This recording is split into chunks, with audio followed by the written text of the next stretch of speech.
everyone and welcome back to my channel. Today I'm finally doing my May wrap-up, and let's all ignore the fact that I'm filming this on June 15th and that you'll probably see this at the end of June. I'll just pretend that it's end of May. So if you watched my TBR for May, you know that my plan was to read books by my favorite authors whom I planned to see at BookCon. So even though I did manage to see some of them at BookCon, I did not really read any of the books that I planned. Unfortunately, I once again overestimated my own ability to juggle multiple things. Not only I participated in a Zinland Terrace Fair, which was a fair for zines, I also released my poetry collection on May 22nd, and I was also getting ready to go to BookCon, which I did, and that was amazing, but all of that just created the worst time for reading. And even though I did read some books in May, I just unexpectedly read something completely different. One of the books that I had on my TBR was The Savage Son by V. Schwab, and I started reading that book and I almost finished it. I basically had maybe just 50 pages left, and here's the book. Well, actually, it's a dust jacket. My book is on my dresser.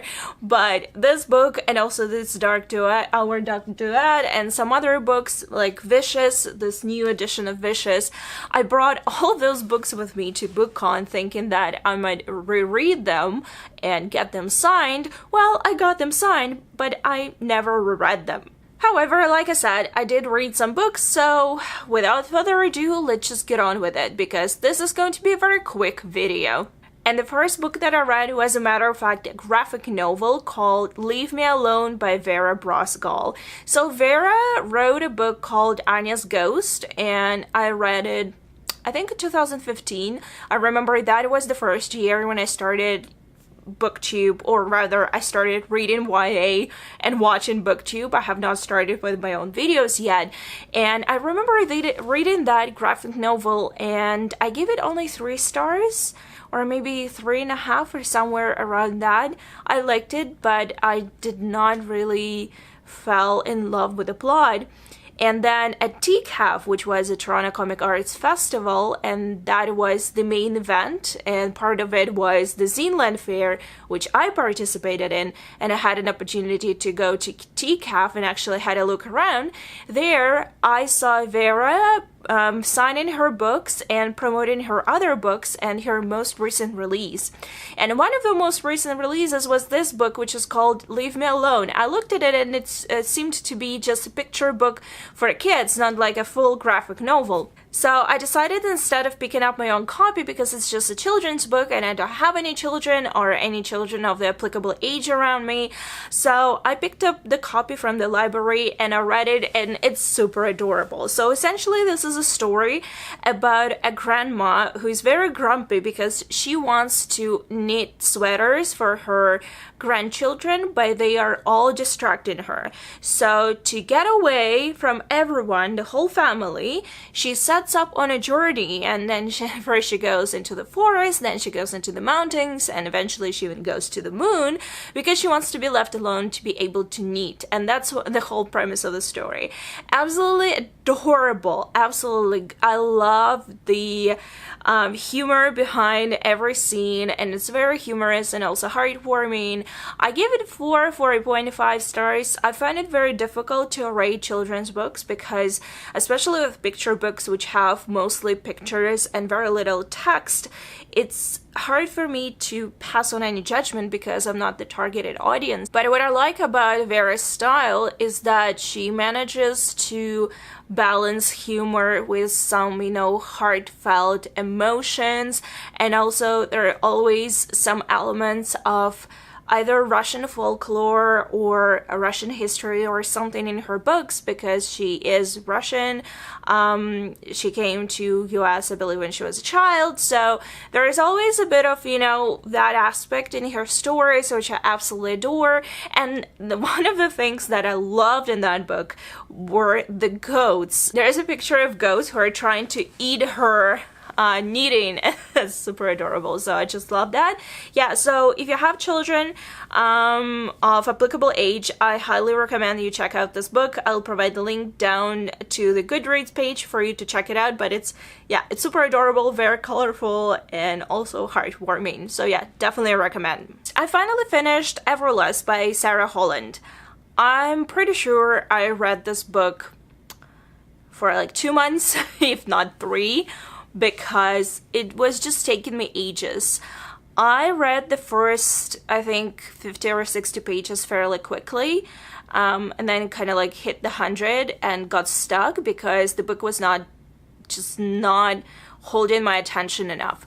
So this is a YA fantasy book. I believe it's book number 1 in a trilogy, and we have a fantasy world in which blood is essentially money. You're able to drain your blood and therefore drain years of your life and turn it into money and pay for services, taxes, or whatever that needs to be paid. So our main protagonist, Jules, lives with her father in a small village. And her father keeps draining himself, and essentially he's fairly weak and ill, and Jules wants really to help her family. They don't have any money, and she knows that, and she's trying her best. However, when the information comes that the castle, the Garland family, are looking for servants because the queen is coming over for a big celebration of the upcoming wedding, she decides to, apply and see if she can get into this castle. However, her father is very against it, and he does not really explain why, so there is a bit of a mystery there. But she still manages to sneak away, and she goes to the castle, and she begins working there as a servant, and there is just a lot of stuff that happens there, and there was a lot of good premise in this book. When I read the summary, I was very excited about it, and when I read the beginning, it flowed pretty well, but then at some point the book just started to, go from one cliche into another. So we have a father who's obviously hiding something from the child, and we don't know what, but we're being given this impression as if she's a chosen one in a way, because she's very different, but nobody knows how she's different, and she doesn't know how she's different. There are also some recurring dreams or nightmares. There is one fairy tale that's being brought up over and over again. We also have the history that happened with Jules and her father when they used to live in that castle, and her father was a blacksmith there. So we know that there was something happening there, and that she was very close to two, especially one brother, which is a prince, and there was another brother. The problem that I had with this book was that it was just too cliched. So the premise was interesting, the magic system was interesting, but everything else was a cliche.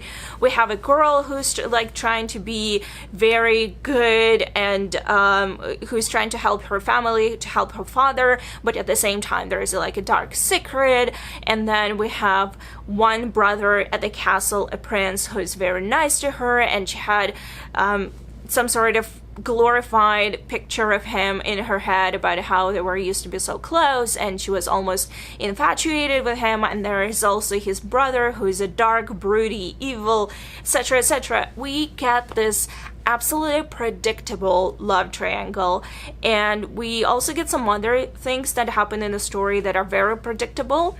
I would say that I could see pretty much everything happening in the book, like I could foresee it very easily, and that annoyed me.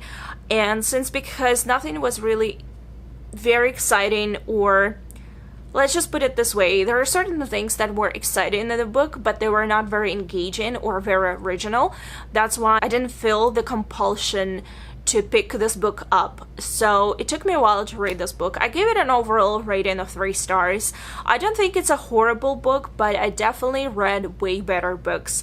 It is a debut novel, and I think the market right now is overly saturated with very similar stories and very similar plots.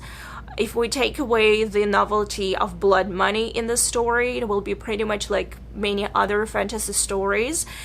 for some unknown reason, parts of it reminded me, especially at the beginning, of Red Queen by Victoria Aveyard, even though the magic system is very different. But the fact that there are two brothers, that there is this girl who pretends to be, well, pretends because she actually goes into the employment as a servant, but then she starts, you know, continues to kind of stay there, etc., etc. So that beginning really reminded me of Red Queen. So yeah, I don't know, I didn't feel anything particular about that book. Cannot say I recommend it unless you want something very easy, because it is a very easy read. I would definitely continue with the series because I'm just curious what else can happen there.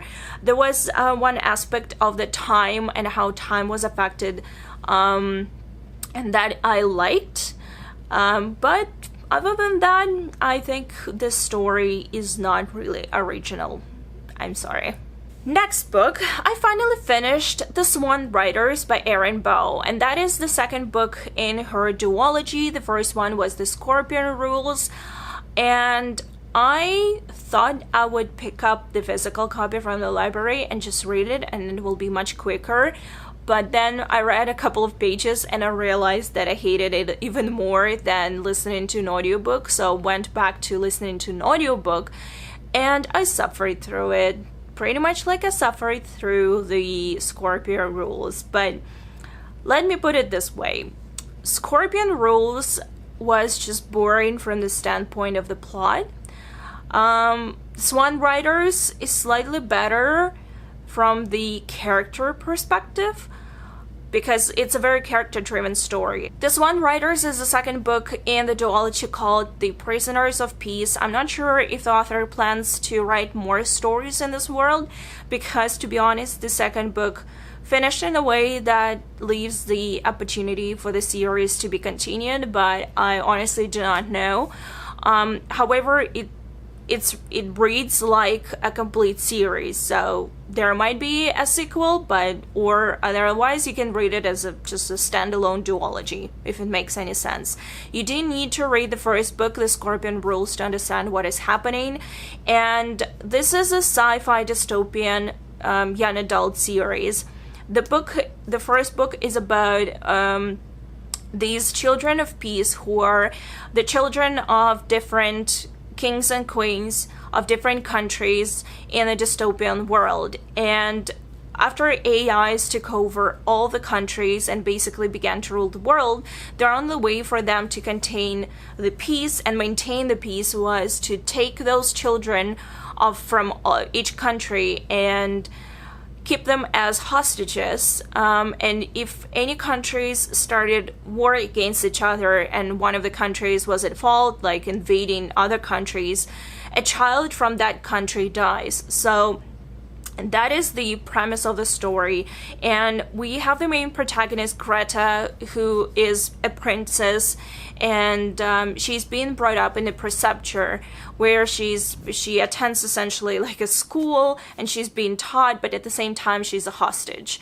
She has friends there, and then one day another boy from a different country, from a newly formed country, joins their precepture, and he does not know how to behave in that type of society or in that type of position, because he was never supposed to be an heir to a throne or anything, and he was never brought up as a child of peace. So he's very rebellious, and because of that he causes all sorts of troubles, etc., etc. So this is the how first book starts. The first book ended on an interesting premise, and I cannot really talk about it because it would be a spoiler, and that is the main focus of the second book. Since both of the books are very character driven, there is not that much plot. I was very I would say critical of the first book, and pretty much everything that I said about the first book stands for the second book as well. I like the second book a bit better because there is more character development, and you can see how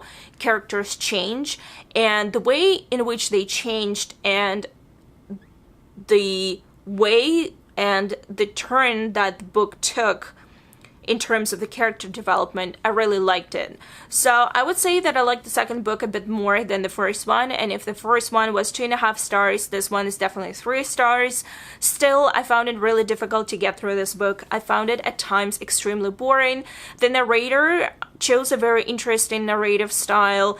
She speaks with a particular accent that is supposed, I believe, to represent the way that the children of peace were talking, because they come from different nations and sometimes they speak in a language which is not their own, so they have an accent, and also they speak with a bit of artificial like inflation and intonation in their voice, where every single word almost sounds separated in a sentence. Think of the way Siri talks, or for example any other artificial intelligence talks, and you will understand what I mean. I'm not sure that was a wise choice for voicing the characters in the story, because even though we do have artificial intelligence in the series, but it will also have human characters, and voicing human characters in the same way felt really weird to me. I don't know, I was not a huge fan of narration, which probably spoiled my whole perception of the series. Still, it was slightly better. I cannot say I recommend it, but it definitely the series that is very different from anything I have read. I have read a lot of, I would say I probably read more fantasy than sci-fi, truth be told, but this is a different, very different sci-fi and very different young adult books. Plus, there is a lot of diversity in those books. There is a lot of LGBT representation. I had some problems with it in book number 1, and you can read my review. I'll post the link down below so that you know what I'm talking about. There is also representation of disability and I believe disfigurement, if I'm not mistaken, that some people might have problem with, but like I said, my review for the first book will be down below, so read it if you're not afraid of any spoilers, and make your own mind on what you think about that. But like I said, a bit on the fence about this one, 3 stars. And the last 3 books that I read were actually from a different genre. I went to BookCon, as you know, and on my way to BookCon, I was on a train. On my way back, I was just not in the mood to read anything sophisticated.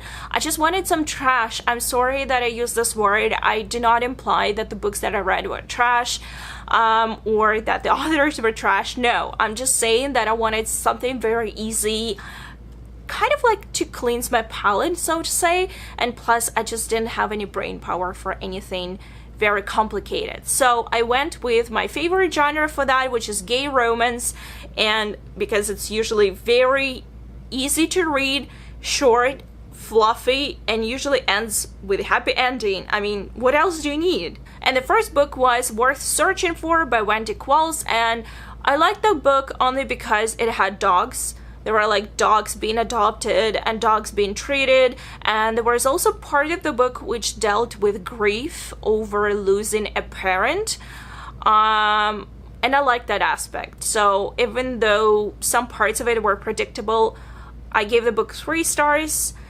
I think that's a fair rating. I will provide all the links down below to all the books so you can check them out. Hopefully I will have my reviews by the time you see this video. And yeah, I kind of like that book. It's the second book in the series, but it can be read as a standalone, as pretty much you can do with any romance books. So yeah, that one was very cute because dogs.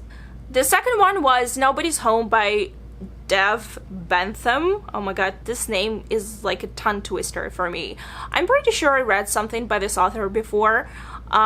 But what I liked about this book was that it had a mature type of romance.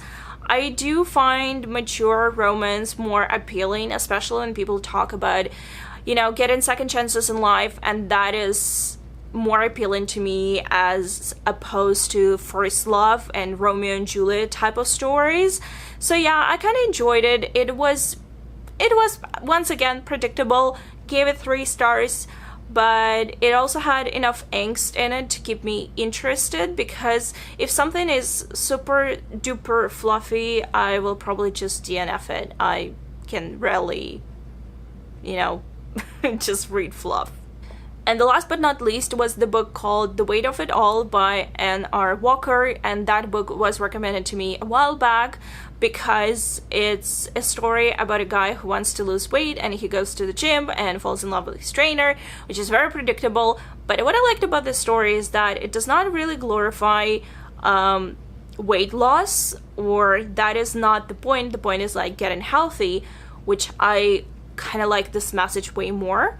That's one thing. Second thing, it just talks about the image and how bullying and how people can get bullied because of their perception of themselves and how society views people. So I like that aspect, but overall the book was like very fluffy and it had like a very fluffy ending, and by the end of it I was just like, guys, can you just not do that, because this is too much for me. But overall it was very positive. I'm not sure if it's the first book that I read by this author or the second, but I definitely came across this name more than once. So yeah, check it out. I also gave it 3 stars. I cannot really say which one of these 3 that I read was my favorite, but I think they all had their bad and good, you know, sides. Like I said before, I will provide all the links down below in the description box for you to check those books out. But overall, I gave all of those 3 books 3 stars each. They were not amazing, but they provided me with much needed entertainment while I was traveling to New York and back. So this is it, guys. These are all of the books that I read in May. I know, not very impressive. I'm very disappointed with the fact that I did not read any of the books that I planned to, especially that I did not finish The Savage Son, which I had, like I said, left only about 50, maybe 60 pages. But hopefully I will do slightly better in summer, since I know that June is going to be a crazy month as well, and I will have more travels ahead of me. Because of that, I decided not to do an official TBR. This means that there will not be any June TBR videos, but I might try and do something like the books that I'm taking with me on vacation, and maybe do little check-ins, and we'll see how it goes. I'm not really sure I will even manage to read anything in June, keeping my fingers crossed as always, but that's how it stands. I'm just really busy right now. That is sad, but also exciting, because travels and vacations are always exciting. Anyway, that's it for today. Thank you so much for watching, guys, and as always, I welcome all comments down below, and thank you. I'll see you very soon. Bye!